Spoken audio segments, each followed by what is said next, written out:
One of our lead stories, reimagining procurement and supply for sustainable development and economic resilience.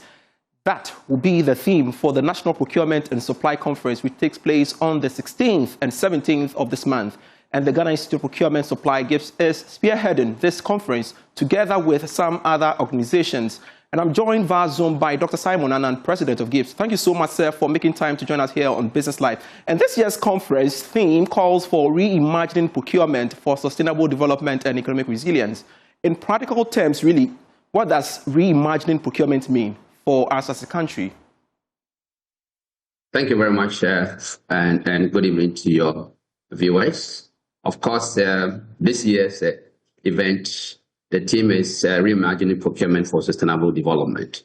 And as you said, clearly we are looking at rethinking our procurement. Ghana has been procuring for the past 80 years, but that procurement hasn't been beneficial. We haven't seen real economic value in what we call procurement. Our mindset has always been buying because we follow the processes, procure, and that is it. But when we are reimagining procurement, it means that we having a strategic mindset on how procurement is done, transforming procurement into economic levers. So using procurement because government is the biggest spender of procurement. So we're using government procurement power or the purchasing power to transform the economy. So the conference is going to discuss issues bordering how we can rethink about procurement, okay, for economic development and ensuring that in our scheme of things, we procure with the mindset of promoting economic development. And promoting economic development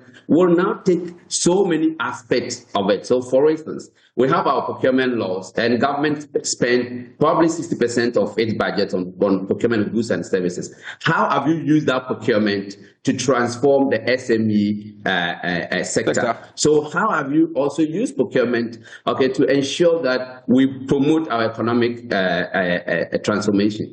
And then also ensure that the industrialization agenda that we have embarked on, we use the government procurement purchasing power, procurement power to transform it. So I have written about even the 24-hour economy that government policy has hinged on, and then ensuring that flagship policy is going to transform Ghana. Right. And if it's going to transform Ghana and we are not thinking about how government purchasing power or procurement power can be used to now launch into all the linkages in the society, of course, we are going to procure. And we have been procuring for the past how many years? 60, 70, 100 years. And we haven't seen the benefit. But this time around, let's rethink about it. Let's reimagine. Let's renovate around procurement and ensure that procurement that we always procure for the benefit of the society. We are using it to enhance the economic development. And Dr. Anna, I know you've consistently emphasized that procurement is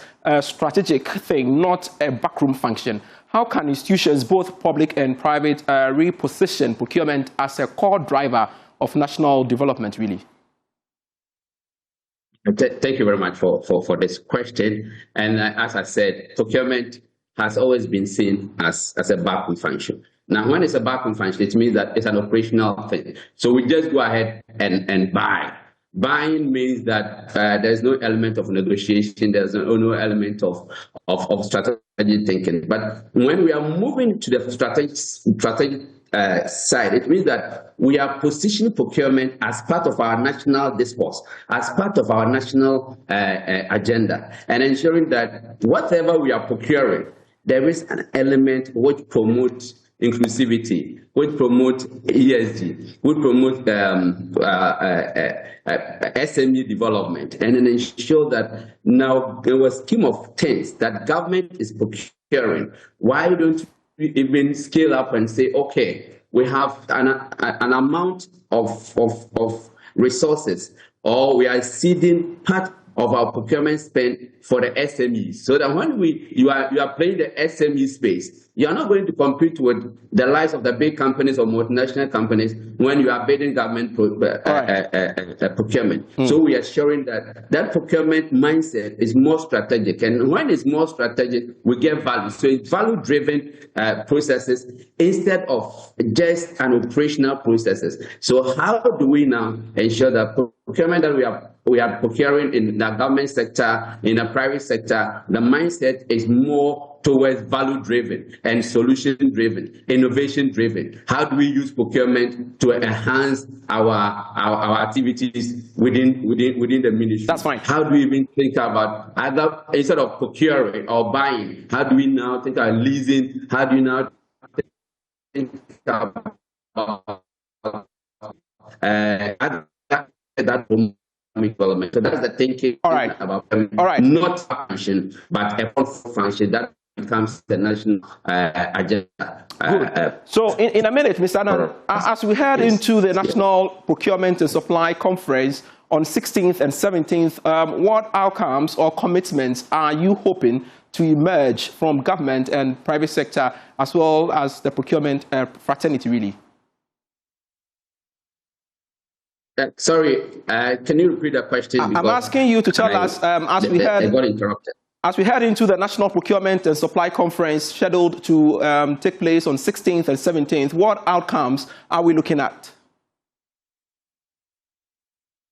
So we call on everybody, both policymakers, politicians, industry players, and then professionals to join us at the UPSA auditorium on the 16th and 17th. That's next week. And we're looking at clear outcomes of this conference. One, how do we change the discussion and narrative of procurement in Ghana?